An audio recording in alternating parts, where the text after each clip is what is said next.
हे आहे केरळमधील हरिपाड येथील नागराजा मंदिर. आज नागपंचमी होती म्हणून मी मंदिरात गेले. मंदिराच्या गेटमधून आत जाताच मला थोडी लोकं जमा झालेली दिसली. बघते तर तिथं माझ्यासमोरच नागराजा मला दिसला. अगदी खऱ्या नागराजाचं मला दर्शन झालं.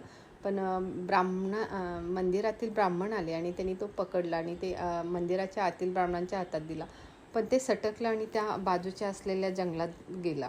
हे फार पुरातन मंदिर आहे आणि खूप असे जंगल झाडी आहे बाजूला आणि असे छोटे छोटे विग्रह आहेत. असं म्हणतात की असे 30,000 विग्रह आहेत एकूण ह्या मंदिरात. आणि बाजूने सगळ्या असं खूप छान झाडी आहे. बाजूला एक पाण्याचा तलाव आहे. हे खूप प्रसिद्ध असं मंदिर आहे. खूप लांबून लांबून लोक येतात.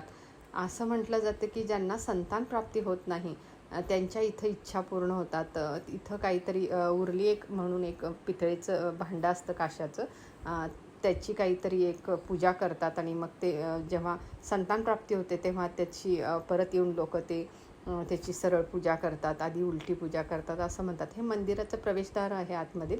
पण मला पूर्ण मंदिर दाखवता येणार नाही. आतमध्ये फोटो किंवा व्हिडिओजना काढता येत नाहीत. त्यामुळे मी इथपर्यंतच दाखवते तुम्हाला आणि याच्या पलीकडचा थोडासा भाग आहे तो दाखवते. पण मेन मंदिर आहे ते मला दाखवता येणार नाही.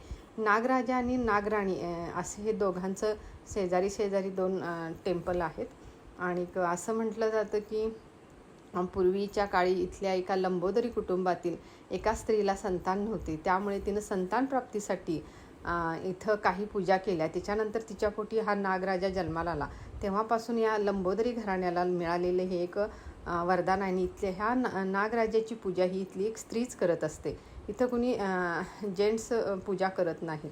तर असे हे वरदान लाभलेलं आणि अनोखे असं एक मंदिर आहे. खूप जुनं आहे. तिथली पूजा करणारे ब्राह्मण्स वगैरे अगदी याच्या आतमध्येच राहतात.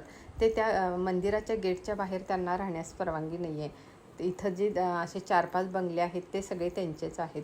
आणि हे खूप असं जुनं आहे मंदिर आणि किती अगदी घनदाट झाडी आहे आणि असे खूप एकूण 14 एकरमध्ये हे मंदिर आहे.